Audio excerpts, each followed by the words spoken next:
오늘은 바울의 로마 선교 사역이라는 제목으로 말씀을 상고합니다. 헬렌 켈러가 우리 인생에 대해서 아주 간단한 단어로 이런 멋진 정의를 내렸습니다.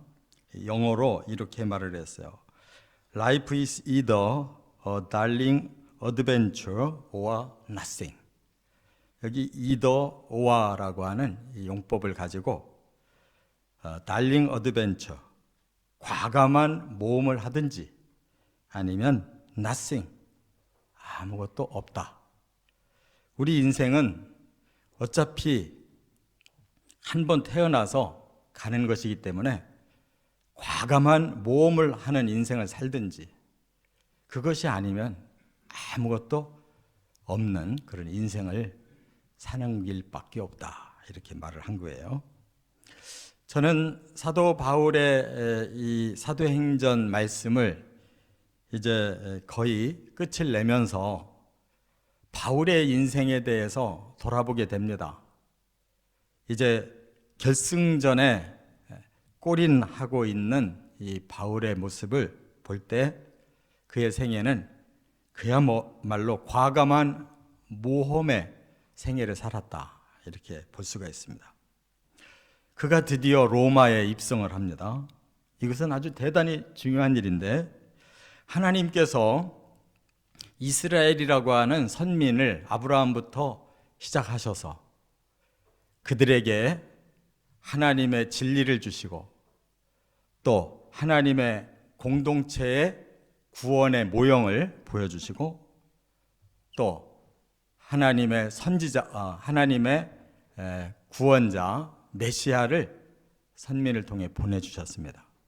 그리고 바로 그 예수 그리스도는 사도 바울을 불러서 네가 온 세계에 이 복음을 전해야 된다고 사명을 주신 거예요.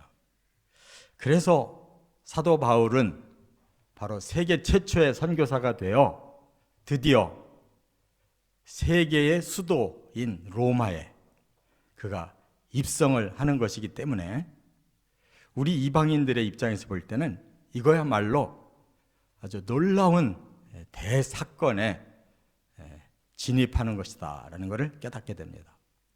그동안은 유대인만을 향한 복음이었던 것이 이제 세계의 수도인 로마로 대사도 바울이 입성함으로써 본격적인 이방인 선교의 시대가 이제 도래했다라는 사실을 알게 됩니다. 그러나 그 개인적으로는 사실은 그 길이 죽음의 길이었습니다. 그는 로마에서 감옥 생활을 하다가 잠시 풀려나서 당시에 땅끝이라고 말한 서바나, 스페인까지 복음을 다 전하고 로마로 다시 들어왔는데 그때 네로 황제가 다스리던 때라 그만 잡혀서 순교를 당합니다. 그의 생애는 하나님 앞에 드린 생애가 35년 정도로 우리가 보는데, 그가 우리 예수님께 붙잡힌 이후로 35년 동안 한 번도 곁길로 간 적이 없고 오직 주님을 위해서 모든 고난을 다 겪고 끝내 이 로마 땅에서 순교하기까지 모험적인 인생을 살았다는 것입니다. 제가 로마에 2번이나 가서 이 바울 기념 성당을 방문한 적이 있었는데, 바로 그 장소가 사도 바울이 참수를 당한 그런 장소인데 그곳을 기념 성당을 지어놨기에 너무나 감격을 했고, 거기서 전한 그 복음이 우리 대한민국의 이렇게 소시민인 우리들에게까지 전해져서 우리가 구원의 공동체가 됐다는 것이 너무나 감사했습니다.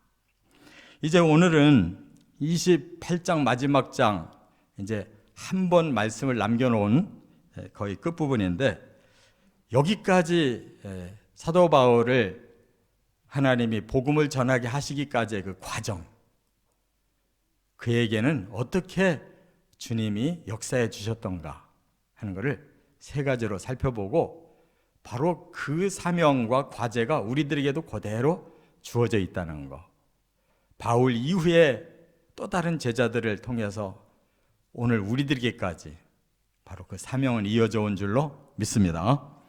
세 가지가 있습니다. 첫째는 11절부터 14절까지 보면 하나님이 인도하셨다는 거예요. 바울의 생애는 전적으로 하나님이 인도하시는 생애를 살은 것입니다. 한번 14절을 함께 읽어봅니다. 거기서 형제들을 만나 그들의 청함을 받아 이레를 함께 머무니라. 그래서 우리는 이와 같이 로마로 가니라. 저는 이 끝부분이 누가가 이렇게 기록을 한 말씀인데 너무나 어떻게 보면 비장하고 어떻게 보면 대망의 그 입성이라는 것을 보여주는 단어예요. 그래서 우리는 이와 같이 로마로 가니라 이렇게 썼어요. 이건 보통 마음으로 쓴 게 아니에요. 다시 말하면 결승점에 지금 들어왔는데 이렇게 되기까지 하나님이 배후에서 우리를 이렇게 이끌어 주셔서 오늘의 도달을 했다라는 뜻이에요. 사도 바울은 본래 그리스도인이 아니었습니다. 정반대편에 서서 그야말로 박해의 가장 선봉자, 앞잡이였습니다. 얼마나 열심히 있었던지 이스라엘 국내에서만이 아니라 국외까지 나가가지고 예수 믿는 사람들을 잡고 죽이려고 했던 사람인데, 드디어 그가 국외로 첫 발을 디뎠을 때 사도행전 9장에 보면 다메섹, 이웃 나라의 수도에 기독교인들이 많다는 것을 정보를 듣고 거기까지 가서 색출해서 기독교인들 잡아서 죽이려고 가다가 그 다메섹 거의 들어가는 지경에서 예수님을 만나죠. 햇빛보다 더 강한 빛으로 나타나신 예수님 앞에 그가 나뒹굴고 눈이 멀어버렸고, 그리고 예수님의 음성을 들었습니다. 그는 그 자리에서 꼬꾸라진 거예요. 그래서 주님의 사도로 이제 임명을 받고 그가 바로 선교한 게 아닙니다. 적어도 10년 이상 준비를 했어요. 그래서 아라비아의 시내산에까지 가서 그는 모세처럼 하나님의 계시를 받는 과정이 있었습니다. 그리고 홀로 이곳저곳 다니면서 선교사의 수업을 직접 한 사람이에요. 그리고 나서 드디어 이제 바나바를 만나서 그가 공식적으로 예루살렘 교회에서 인정을 받고 1차, 2차, 3차 해외 선교를 했던 것입니다. 그러한 과정이 얼마나 힘들고 어려웠는지 몰라요. 그의 고린도서의 고백을 보면 매도 많이 맞았고 죽을 뻔했던 위험도 얼마나 많고 허기지고 고달팠고 방황했던 그런 삶의 여정이 얼마나 많았는지 몰라요. 그러나 그는 그것이 전혀 문제가 되지 않았습니다. 왜냐하면 워낙 예수님을 강렬하게 만나서 본인의 사명은 너는 이방인을 구원하는 선교사로 내가 파송한다라는 말씀을 들었기 때문에 그는 그 목적을 달성하기 위해서 어떤 일이라도 마다하지 아니하고 3차 선교여행까지 마쳤습니다. 그리고 이제 예루살렘에 돌아가서 그 기근의 고난을 당하고 있는 자기 동족들을 도와주려고 갔다가 붙잡히게 됩니다. 그의 마지막은 로마까지 가는 것이 예수님께로부터 받은 사명이었어요. 그러나 그가 이렇게 감옥에 갇힌 상태로 그는 마지막 사명을 감당하기 위해서 가이사에게 상고를 함으로써 죄수로서 로마로 가는 길을 선택합니다. 그런데 로마에 가기까지도 이 지중해에서 얼마나 심한 고난을 받았든지 그가 276명의 생명들과 함께 죽을 수밖에 없었는데 예수님이 그를 살려서 로마까지 가게 하시려고 기적을 일으켜 주셔서 유라굴로 광풍을 극복하고 이제 로마에 들어가게 되었다는 겁니다.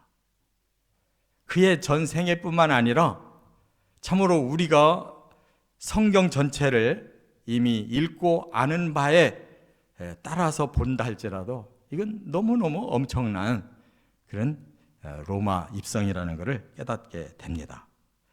이렇게 하나님께서 우리 한 사람 한 사람까지 다 구원을 주시려고 2000년 전에 사도 바울을 선택해서 그렇게 섭리해 가시고 인도해 주셔서 로마까지 들어갔기 때문에 이 복음이 온 세계로 퍼진 줄로 믿습니다.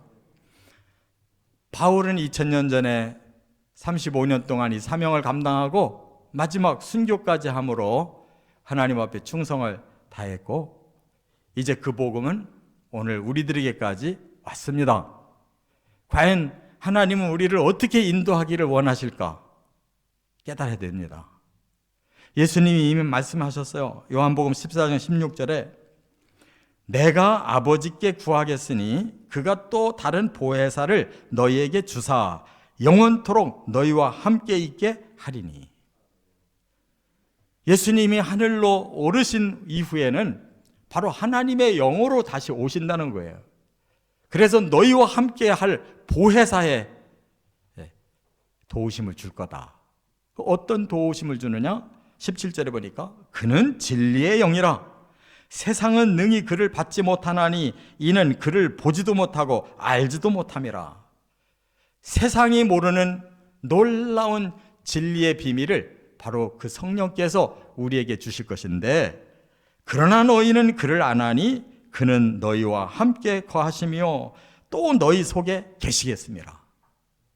바로 그 성령은 우리 믿는 자들, 제자들, 복음을 전하고자 하는 선교사와 전도자들 속에 성령이 진리로 계시다는 겁니다.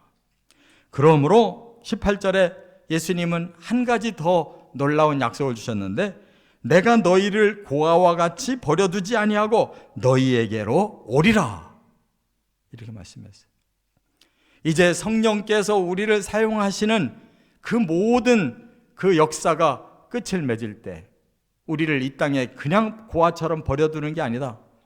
예수님이 우리를 부르러 오실 때 우리가 주를 만나면 하나님 아버지의 집으로 우리를 이끌어서 고아가 아니라 하나님 아버지의 친자녀로 그 나라로 영접해 주시겠다는 것입니다. 바로 우리들에게는 이 사명만 이 땅에서 잘 감당하면 우리의 마지막 꼬린 지점은 천국이라는 사실, 하나님 나라의 대환영을 받고 입성하는 바로 제2의 바울과 같은 저와 여러분 되시기를 바랍니다. 두 번째, 15절에 보면 하나님이 또 어떻게 역사하셨느냐? 준비된 동역자들이 있었다는 겁니다. 15절을 한번 같이 읽어보겠습니다. 그곳 형제들이 우리 소식을 듣고 앞비오 광장과 토레이스 타베르네까지 맞으러 오니 바울이 그들을 보고 하나님께 감사하고 담대한 마음을 얻으니라. 바울이 이렇게 천신만고 끝에 로마로 들어가지만 사실 본인은 로마가 처음이잖아요. 그리고 너는 로마까지 가서 내 복음을 전해야 된다라고 하는 예수님의 사명을 붙들고 들어가지만 사실 얼마나 막막합니까? 그런데 의외로 천군만마 같은 그런 놀라운 것을 보게 된 거예요. 그게 뭐냐면 이미 로마에는 예수를 믿는 신자들이 있더라는 겁니다. 그리고 얼마나 바울을 기다렸는지 그들이 바울이 로마로 들어간다는 소식을 이미 듣고 아비오 광장과 트레이스 타베르네까지 맞으러 왔다 그랬어요. 여기가 어딘지 우리는 모르지 않습니까? 제가 문헌을 더 찾아보니까 로마에서 한 70km 정도 떨어진 곳인데 거기까지 이 사람들이 환영하러 나왔다는 거예요. 제가 70km면 여기서 얼마나 거리가 될까 하고 또 우리들에게 느껴지는 거리를 보니까 저 평택 항구 정도 되는 거예요. 여기 서울로 올 사람을 맞이하려고 저 평택 항구까지 가서 맞이한 거예요. 보통 성의가 아니잖아요. 이것을 보고 바울이 뭐라고 그랬어요? 하나님께 감사하고 담대한 마음을 얻었다, 이렇게 고백하고 있어요.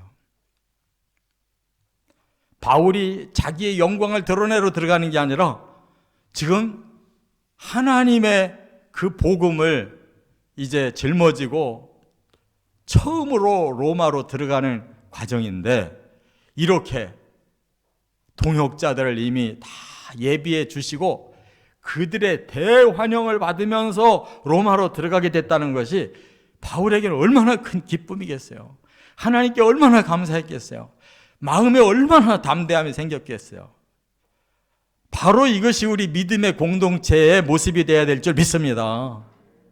이것만 살아난다면 이 땅에 그 어떤 역경도 문제가 될 것이 없어요. 이렇게 해서 바울이 그곳에 들어가서 비록 감옥 생활을 하면서도 복음의 증거가 성공을 거둔 겁니다. 이들이 있었기 때문에. 근데 한편으로 궁금한 게 있잖아요. 아니, 바울 같은 위대한 사도들, 또 알려진 그러한 사도들이 들어간 적이 없는데 아니 어째 이렇게 로마에 기독교인들이 이미 있었을까? 우리는 성경만 읽어봐도 세 가지로 추정이 돼요. 먼저는 사도행전 2장에 보면 성령 받을 때가 마침 오순절이었다고 그랬어요.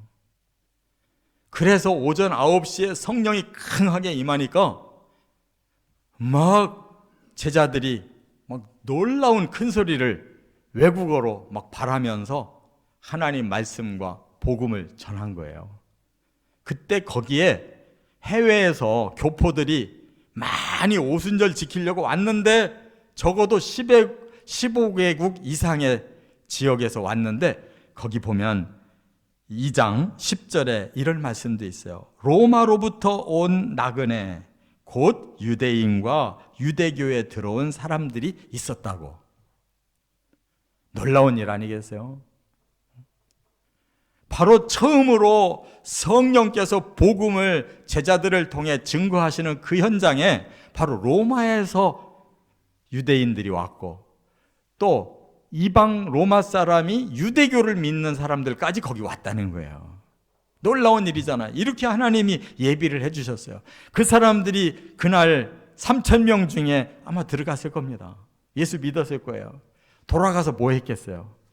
그동안 미미한 힘이나마 자기들 가까운 사람들에게 복음을 전하고 있었을 거 아니겠어요? 그것이 수십 년이 됐는데 바로 그 속에서 소수지만 예수 믿는 사람의 열매가 생겼다는 거예요. 또 하나가 있어요. 사도행전 10장으로 넘어가 보니까 바로 고넬료 백부장이 유대교를 믿었는데 너무 선한 일을 많이 하다가 하나님 앞에 붙잡혀요.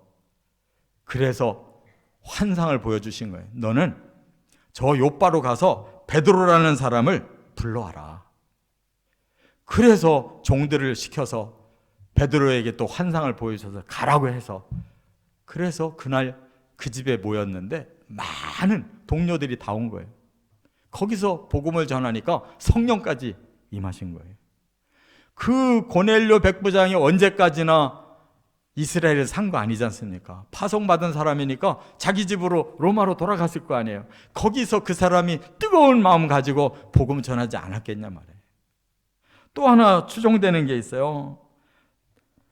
바울이 고린도에 가서 복음을 전하는 2차 선교 여행 때 하나님께서 이상하게도 계속 아시아에서 복음을 전하려고 하는 바울을 자꾸 밀어내는 거예요. 그리고 결국은 바다를 건너서 유럽으로 들어가게 한 거예요. 에게해를 건너버렸어요. 그래서 쭉 따라서 해변가로 내려가 보니까 저 밑에 고린도까지 간 거죠. 거기서 아직도 자리를 제대로 못 잡은 상태에서 직업이 같은 사람 만났어요. 바울의 천막업을 같이 도울 수 있는 사람 만났는데 그들이 바로 아굴라와 브리스길라 부부였고 로마에 살다가 온 사람들이었고 그들이 천막업을 하고 있었어요. 거기서 동업자가 결국은 같은 그리스도인이 되고 같은 아주 강렬한 친밀한 사역자들로 변한 거예요. 그들이 다시 로마로 들어갔어요. 여러분들이 쉽게 말한다면 바울이라는 영화를 보셨을지 몰라요. 거기 가보면 바울은 사실 감옥에서 계속 있고 중간에 왔다 갔다 역할하는 사람이 그 브리스길라 아굴라 그 부부였어요. 그래서 복음이 이미 전해졌다는 사실을 우리가 깨달을 수 있다 그 말. 그리고 바울은 로마에 대한 선교의 그 비전을 그들을 통해 품을 수가 있었다는 거예요. 이렇든 저렇든 하나님께서 다 이렇게 섭리하시고 하나님이 선교를 이루어 가신다는 거, 우리는 그 부속품으로 어떤 역할을 맡겨주시든지 사명을 감당하면 나중에 퍼즐이 맞춰지듯이 하나님의 선교의 역사는 열매 맺을 줄 믿습니다. 끝으로 세 번째, 16절부터 23절까지 보면 동족을 구원하고자 하는 열망이 있었다 하는 거예요. 바울이 로마에 갔다고 이방인만 전한 게 아니에요. 그는 어느 곳을 가든지 항상 첫 번째로는 회당에 가서 자기 동족에게 복음 전했어요. 그게 너무나 당연한 일이 아니겠어요? 만약 우리에게 선교사로 파송을 해주셨다면 우리가 어느 나라 가든지 우리나라 사람 만나면 복음을 전해야지 우리나라 사람 빼놓고 남의 나라 복음 전하겠냐고. 바울도 똑같아요. 한번 23절을 같이 한번 읽어보겠습니다. 그들이 날짜를 정하고 그가 유숙하는 집에 많이 오니 바울이 아침부터 저녁까지 강론하여 하나님의 나라를 증언하고 모세의 율법과 선지자의 말을 가지고 예수에 대하여 권하더라.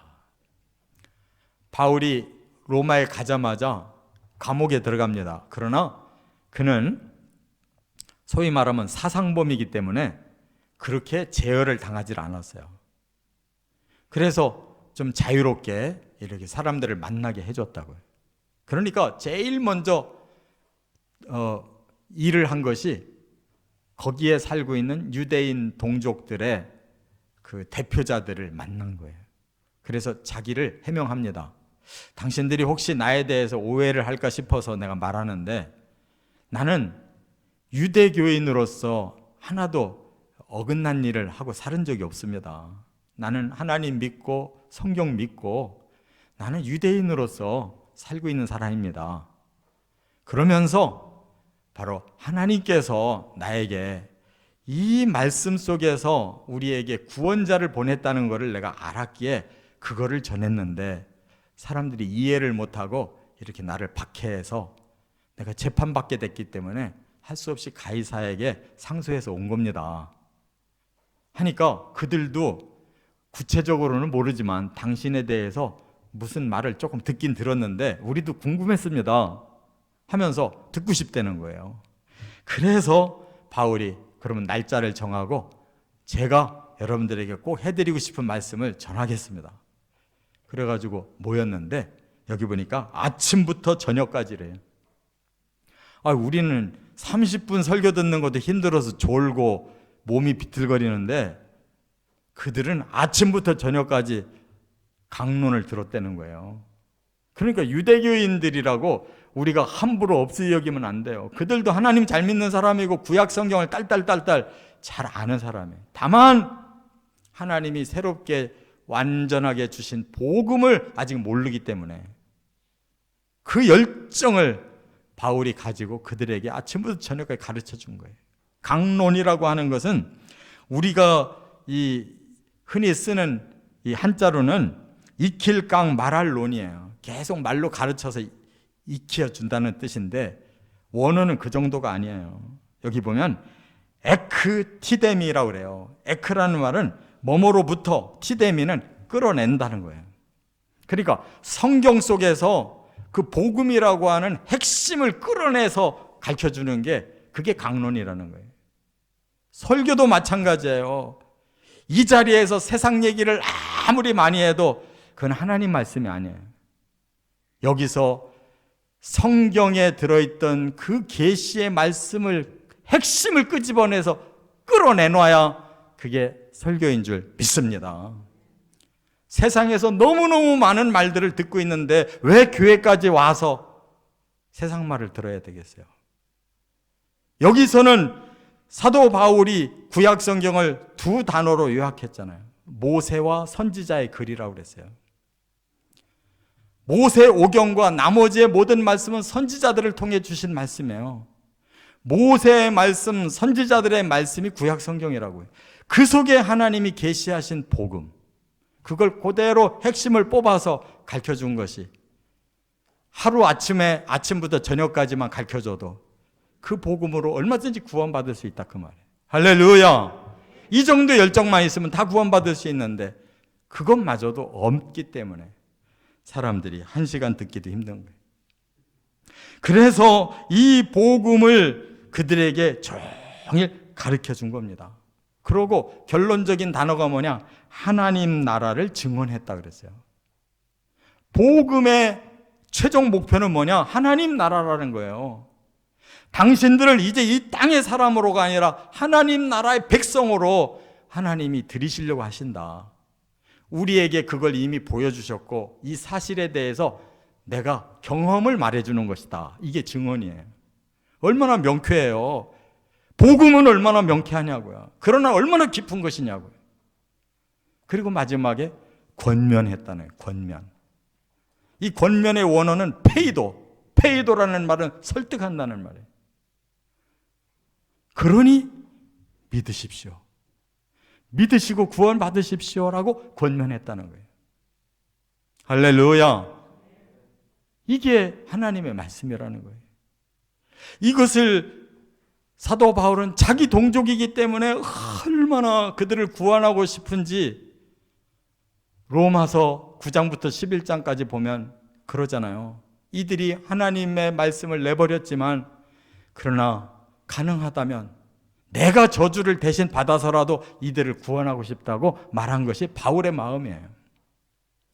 그렇다면 바울이 여기서 복음을 전했다고 다 믿었느냐? 그게 아니라는 거죠.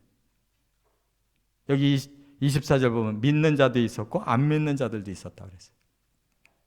그래서 안 믿는 자들은 할 수 없어요. 그건 이제 하나님 손에 맡겨야지. 바울에게 맡겼어도 안 된 사람은 어떡하겠어요?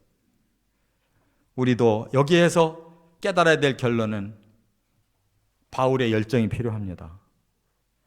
구약 성경의 그 깊은 계시를 이제 예수님의 복음으로 끌어내서 우리가 먼저 경험한 그 복음을 그들에게 보여줘야 돼요. 이 땅이 아니라 하나님의 나라에 이 복음의 결론이 있다는 거. 하늘을 향할 수 있는 하나님의 사람들을 만들어 가시기를 주의 이름으로 축원합니다. 기도드립니다.